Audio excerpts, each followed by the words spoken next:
Hi, please do investigation about Thiruvellarai near Tiruchi. Untouched history. நம்ம viewer ஒருத்தங்க அனுப்பின clue இது. திருவெள்ளரை திருச்சி பக்கத்தில் இருக்கிற ஒரு ஊர். இங்கே என்ன அன்டச் ஹிஸ்ட்ரி, அதாவது இதுவரைக்கும் யாரும் தொடாத ஒரு வரலாறு அங்கே இருக்கா? திருவெள்ளரை வரலாறுன்னு தேடி பார்த்தா இது ஒரு ஃபேமஸ் திவ்ய தேசம், ஒரு பழமையான பெருமாள் கோயில். அதோட வயசு ஒரு 1000-1200 வருஷம் இருக்கும். இது எல்லாமே எல்லாருக்கும் தெரிஞ்ச விஷயம்தான், பப்ளிக் நாலேஜ். ஸோ இங்கே என்ன மர்மம் இருக்கு? ஏன் நம்மளோட வியூவர் இதை கேட்டிருக்காங்க, இதை சொல்லியிருக்காங்க? அதை தான் பார்க்க போகிறோம். வாட் இஃப் அந்த அன்டச்ட் ஹிஸ்ட்ரி, அந்த தொடப்படாத ரகசியம் கோயிலுக்கு உள்ள இல்லை, கோயிலுக்கு வெளியே, பூமிக்கு அடியில், அதுவும் ஒரு ஸ்பெஷல் வடிவத்தில். Let's investigate. வாங்க இந்த மர்மத்தை ஒன்றா டீகோட் பண்ணுவோம். As usual guys, welcome. இன்னைக்கு நம்ம கேஸ் ஃபைலில் இருக்கிறது திருவெள்ளரை, திருச்சிக்கு ரொம்ப பக்கத்தில் இருக்கிற ஒரு சின்ன ஊர். நம்ம வியூவர் ஒரு பர்ஃபெக்டான க்ளூ கொடுத்துருக்காங்க. அன்டச்ட் ஹிஸ்ட்ரி, தொடப்படாத வரலாறு. அவங்க சொன்ன மாதிரி திருவெள்ளரை வரலாறு சம்பந்தப்பட்ட அனாலிசிஸ் பண்ணும்போது நமக்கு என்ன கிடைக்குது? இன்ட்ரெஸ்டிங். வரலாறு பற்றின தேடுதல் இருக்குது, அதோட ஏஜ், அதோட வயசு பற்றின தேடுதல்கள் இருக்குது. கட்டியது யார், எந்த வருஷம் கட்டினாங்க, இதெல்லாம் மக்கள் தேடுறாங்க. ஆனால் மிஸ்ட்ரி, சீக்ரெட்ஸ், ரகசியம், அண்டர் கிரவுண்ட், நம்மளோட யூஷுவல் சஸ்பெக்ட்ஸ், நம்ம வழக்கமான சந்தேக நபர்கள் யாரையுமே காணோம். மீனாட்சி அம்மனோட க்ரௌனோட மர்மத்தை பற்றி பார்த்தோம், நடராஜரோட காலோட மர்மத்தை பற்றியும் பார்த்தோம் போன வீடியோவில். நம்ம மீனாட்சி அம்மன் கிரீடம் மர்மம் மாதிரி, நடராஜ ஃபுட் மர்மம் மாதிரி, இங்கே திருவெள்ளரையில் ஒரு மர்மம் எதுவுமே இருக்கிற மாதிரி நம்மளுக்கு தெரியல. இது ஒரு டெட் எண்டா? சரி, டிடெக்டிவ் வேலையை ஆரம்பிக்கிறதுக்கு முன்னாடி நம்ம சீனை செட் பண்ணிக்கலாம். இந்த கோயில் பேர் புண்டரிகாட்ச பெருமாள் கோயில். 108 திவ்ய தேசத்தில் இதுவும் ஒன்று. ரொம்ப ஸ்பெஷல். இதோட வயசு என்ன தெரியுமா? கிட்டத்தட்ட 1200 வருஷத்துக்கு மேலே. இதை கட்டியது யாருன்னா பல்லவ மன்னன் தந்திவர்மன், 8ஆம் நூற்றாண்டு. இது ஒரு மேசிவ் காம்ப்ளெக்ஸ். இந்த கோயிலுக்குள்ளே போகிறதுக்கு முன்னாடி 18 படிகள் ஏறி போகணும். இந்த 18 படிகள் கீதையின் 18 அத்தியாயங்களை குறிக்குது. அதுக்கப்புறம் தான் 4 படிகள் ஏறி போகணும், அது 4 வேதங்களை குறிக்குது. ஓகே, சாலிட் வரலாறு. சோழர்கள் இந்த கோயிலை எக்ஸ்பேண்ட் பண்ணியிருக்காங்க, விஜயநகர மன்னர்கள் ரெனோவேட் பண்ணியிருக்காங்க. இது எல்லாம் பதிவு செய்யப்பட்ட வரலாறு, ரெக்கார்டட் ஹிஸ்ட்ரி. இது எல்லாமே விக்கிபீடியாவில் இருக்கிற ஃபேக்ட்ஸ், எல்லா கைட் புக்லையும் இருக்கிற ஃபேக்ட்ஸ். ஆனால் நம்ம வியூவர் கேட்டாங்களே, அன்டச்ட் ஹிஸ்ட்ரி, அந்த தொடப்படாத வரலாறு, அது எங்கே? எனக்கு இது சாட்டிஸ்ஃபை ஆகவே இல்லை. உங்களுக்கும் அப்படி தான் இருக்கும்னு நினைக்கிறேன். ஒரு 1200 வருஷம் பழமையான பல்லவர்களால் கட்டப்பட்ட ஒரு கோயிலில் எத்தனையோ மர்மங்கள் புதிஞ்சிருக்கணும். ஆனால் ஆன்லைனில் பார்த்தா கோவிலை சுற்றி ஒன்றும் சீக்ரெட் மிஸ்ட்ரின்னு இருக்கிற மாதிரி தெரியலை. இது ஒரு டெட் எண்டா? ஒன்ஸ் அகெயின் ஐம் ஆஸ்கிங், இது ஒரு டெட் எண்டா? இல்லை நாம் ராங் பிளேஸில் தேடிட்டு இருக்கோமா? இல்லை நம்ம வியூவர் தப்பாக சொல்லிட்டாங்களா? வாட் இஃப் உண்மையான மர்மம் அந்த மெயின் டெம்பிள் கர்ப்ப கிரகத்தில் இல்லை? வாட் இஃப் மர்மம் தாகம் தீர்க்கிற ஒரு கிணறு படிவத்தில் இருந்தால்? ஆன்லைனில் நமக்கு ஒரு இடத்துல ஒரு க்ளூ கிடைச்சது. ஒரு வார்த்தை மட்டும் தனியாக நின்றுச்சு, ஸ்வாஸ்திக் வெல். ஸ்வாஸ்திக் வெல், ஸ்வாஸ்திக் கிணறு. அப்படிங்க, இதுதான் நம்மளோட லீட். இதுதான் அந்த அன்டச்ட் ஹிஸ்ட்ரி. கோயிலில் இல்லை, கிணத்துல. இப்போ பாருங்க, இதுதான் திருவெள்ளரை ஸ்வாஸ்திக் கிணறு. இது ஒரு சாதாரண கிணறு இல்லை, இது ஒரு 1200 வருஷம் பழமையான ஆர்கிடெக்சரல் மாவல், ஒரு மாஸ்டர் பீஸ், கட்டிடக்கலை, உச்சநிலை கட்டிடக்கலை. முதல்ல ஸ்வாஸ்திக், அதாவது ஸ்வஸ்திக் அப்படின்னா என்ன?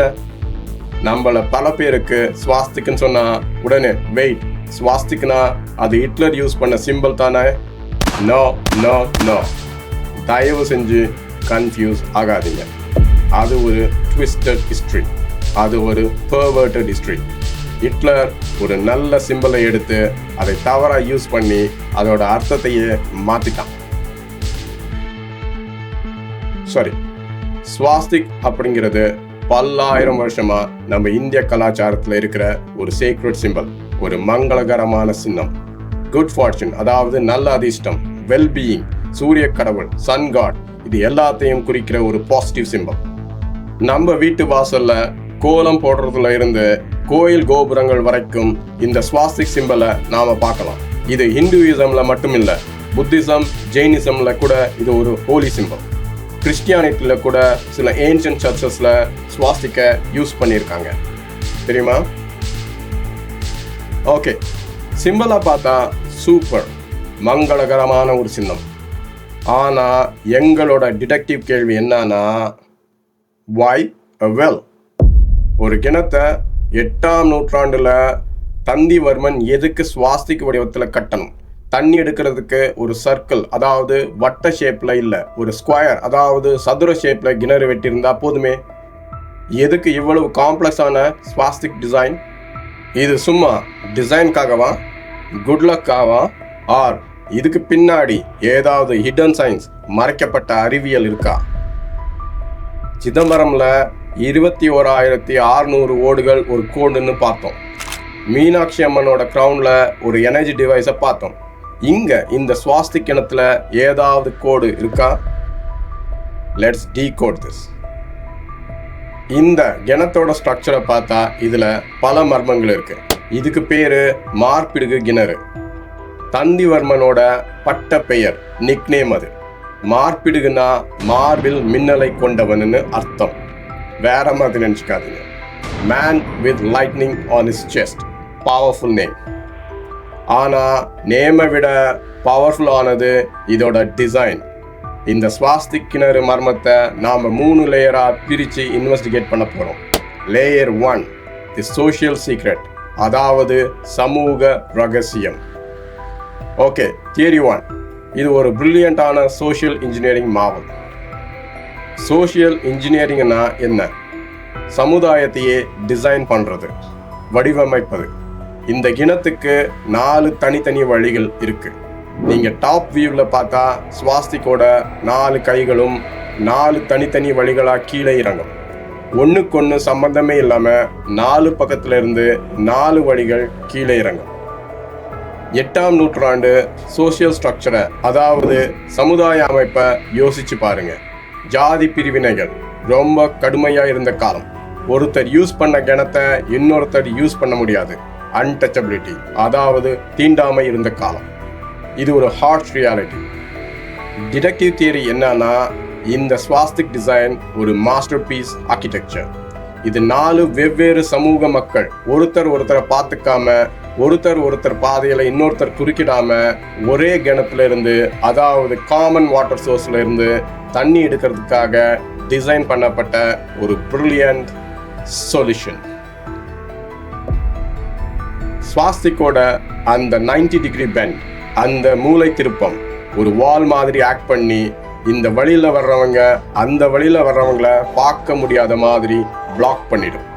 4 பேரும் ஒரே நேரத்துல தண்ணி எடுக்கலாம், ஆனா 4 பேரும் இன்ட்ராக்ட் பண்ணிக்கவே முடியாது, சந்திப்புலயே வரமாட்டாங்க. இது ஒரு architectural solution for a social problem. ஒரு சமூக பிரச்சனைக்கு கட்டிடக்கலை மூலமா ஒரு தீர்வு. இது அன்டச்ட் ஹிஸ்டரி மட்டும் இல்ல, இது ஒரு அன்கம்ஃபர்டபுள் ஹிஸ்டரியும் கூட. Okay, mind blowing concept, social angle, super. ஆனா இது மட்டும் தானா?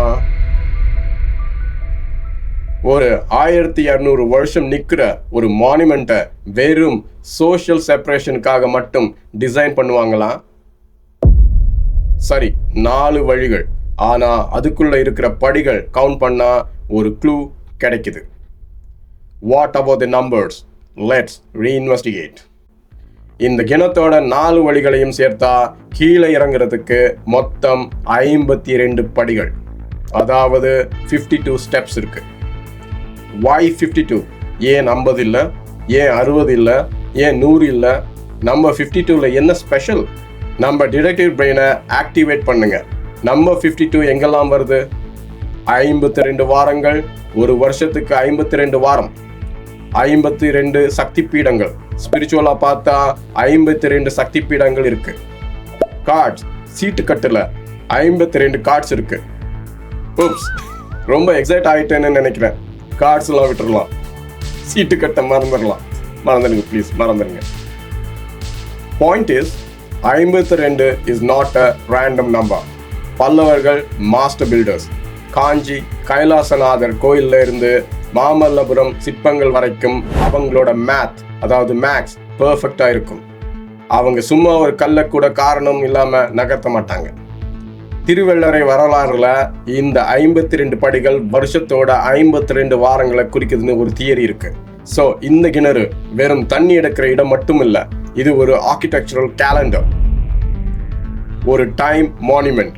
ஒவ்வொரு வாரமும் ஒவ்வொரு படியில நின்று ஒரு ரிச்சுவல் பண்ற மாதிரி டிசைன் பண்ணியிருக்கலாம். இது ஒரு மேத்தமெட்டிக்கல் சிக்னேச்சர். நான் தந்திவர்மன் காலத்தையே இந்த கிணத்துல கட்டி வச்சிருக்கேன்னு சொல்ற மாதிரி ஒரு கோட். ஓகே, சோஷியல் ஆங்கிள் பார்த்தோம், மேத்தமெட்டிக்கல் கோட் பார்த்தோம். ஆனா இது ரெண்டும் இல்லாம மூணாவது ஒரு தியரி இருக்கு. இது ஒரு சோஷியல் சொல்யூஷனா இருக்கலாம், ஒரு கேலண்டரா இருக்கலாம். ஆனா அல்டிமேட்லி இது ஒரு கிணறு. It's a well. இதோட மெயின் பர்பஸ், முக்கிய நோக்கம் தண்ணி. வாட் இஃப் அந்த ஸ்வாஸ்டிக் ஷேப், அந்த வடிவம் ஒரு பவர், ஒரு சக்தியா இருந்தா, வாட் இஃப் அந்த டிசைன் தண்ணியோட குவாலிட்டியை மாத்துதுன்னா? சிதம்பரம்ல மேக்னெட்டிக் ஈக்குவேட்டரை பத்தி பார்த்தோம். மீனாட்சி அம்மன் கிரவுன்ல எனர்ஜி டிரான்ஸ்ஃபரை பத்தி பார்த்தோம். வாட் இஃப் திருவள்ளரையில நாம சேக்ரெட் ஹைட்ரோ ஆர்கிடெக்சர், அதாவது புனித நீர் கட்டிடக்கலையை பார்க்குறோமா? யோசிச்சு பாருங்க. ஸ்வாஸ்டிக் ஷேப் எப்படி இருக்கு? அது ஒரு லீனியர் ஷேப் இல்லை, அதில் 4 பக்கமும் ஷார்ப் 90 டிகிரி டர்ன்ஸ் இருக்கு. சயின்ஸில் ஃப்ளூயிட் டைனாமிக்ஸ்னு ஒரு சப்ஜெக்ட் இருக்கு, உங்களுக்கு தெரியும். தண்ணி, காற்று மாதிரி லிக்விட்ஸ் எப்படி மூவ் ஆகுதுன்னு படிக்கிறது. அதில் வார்டெக்ஸ்ன்னு சொல்லுவாங்க, அதாவது ஒரு சுழல். அது எனர்ஜியை கான்சென்ட்ரேட் பண்ணவும் பியூரிஃபை பண்ணவும் யூஸ் ஆகிற ஒரு ஃபினாமினான். ஒரு பாத் டப்பில் தண்ணியை ட்ரெயின் பண்ணும்போது ஒரு சுழல் உருவாகுதுல, ஒரு புயல், ஒரு கேலக்ஸி, நம்ம பால்வெளி அண்டம் எல்லாமே வோர்டெக்ஸ் ஷேப் தான். Vortex is the shape of the energy. இப்போ தியரி 3 என்னன்னா, இந்த ஸ்வாஸ்டிக் டிசைன் கிணத்துக்குள்ள வர்ற தண்ணியை சும்மா ஸ்டாக்னண்டா தேங்கி நிற்க விடாது. ஸ்கொயர் வெல்லாக இருந்தால் தண்ணி தேங்கி பாசி பிடிச்சு போகும். ஆனால் இந்த ஸ்வாஸ்டிக் டிசைன், இதோட ஷார்ட் கார்னர்ஸ், அதோட மூலையில் கிணத்துக்குள்ள வர தண்ணி, வெளியே போகிற தண்ணி, ரெயின் வாட்டர், அதாவது மழை தண்ணி, இது எல்லாத்தையும் நேச்சுரலி சுழல்ல வைக்குது, சுற்றிக்கிட்டே இருக்கும். இது தண்ணிக்குள்ள சின்ன சின்ன மைக்ரோ வோர்டெக்ஸஸ், அதாவது நுண் சுழல்களை உருவாக்கி தண்ணியை ஆக்சிஜனேட் பண்ணுது. தண்ணியில் ஆக்சிஜன் அளவை அதிகப்படுத்துதா? தண்ணியை நேச்சுரலி பியூரிஃபை பண்ணுதா? அதாவது சுத்திகரிக்குதா? இது தண்ணியோட எனர்ஜி லெவலை மாத்துறதுக்காக டிசைன் பண்ணப்பட்ட ஒரு லாஸ்ட் பல்லவ டெக்னாலஜியா, ஒரு மறைந்து போன பல்லவ தொழில்நுட்பமா. 8ஆம் நூற்றாண்டிலேயே வாட்டர் பியூரிஃபிகேஷன், நீர் சுத்திகரிப்பு பற்றி, வாட்டர் சயின்ஸ் பற்றி அவங்களுக்கு தெரிஞ்சிருக்குமா? This is the untouched history, a 100% history. இது ஒரு forgotten science. ஸோ நம்ம வியூவர் கேட்ட லீடை இன்வெஸ்டிகேட் பண்ணால் நமக்கு என்ன கிடைச்சது?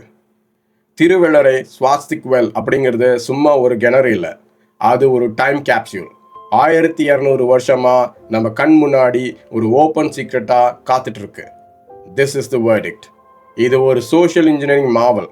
8ஆம் நூற்றாண்டு சமுதாய பிரிவினைகளுக்கு ஆர்கிடெக்சர் மூலமாக சொல்யூஷன் சொன்ன ஒரு பிரில்லியன்ட் டிசைன் பசில். 52 படிகள்னு ஒரு மேத்தமெட்டிக்கல் கோடை உள்ள வச்சு காலத்தை லாக் பண்ணி வச்சிருக்காங்க. இது ஒரு லாஸ்ட் சயின்ஸ் மெஷின். தண்ணியை பியூரிஃபை பண்ண வோர்டெக்ஸ் எனர்ஜியை யூஸ் பண்ணுற ஒரு லாஸ்ட் பல்லவ டெக்னாலஜியாக இருக்கலாம். அன்டச்ட் ஹிஸ்ட்ரி, தொடப்படாத வரலாறு அப்படிங்கிறது எப்பவுமே பூமிக்கு அடியில் அண்டர் கிரவுண்டில் சீக்ரெட் டோருக்கு பின்னாடி தான் இருக்கணும்னு அவசியம் இல்லை. சில சமயம் அதை நம்ம கண்ணு முன்னாடியே ஒரு கிணறு ரூபத்திலையும் இருக்கலாம். மேபி நம்ம மாதிரி ஆளுங்க டீகோட் பண்ணணும்னு வெயிட் பண்ணிட்டும் இருக்கலாம். So what to you think? இந்த ஸ்வாஸ்திக் வெல்லுக்கு பின்னாடி இந்த 3 தியரிஸை தாண்டி வேற என்ன மர்மங்கள் இருக்கும்? Let's discuss. கமெண்ட்டில் சொல்லுங்கள். ஸோ அவ்வளவுதான் இன்னைக்கு. உங்களுக்கே தெரியும் என்ன பண்ணணும்னு. Like, comment, share, subscribe please. Next video வரைக்கும் please take care, stay curious, கேள்வி கேட்டுட்டே இருங்க. பாய்.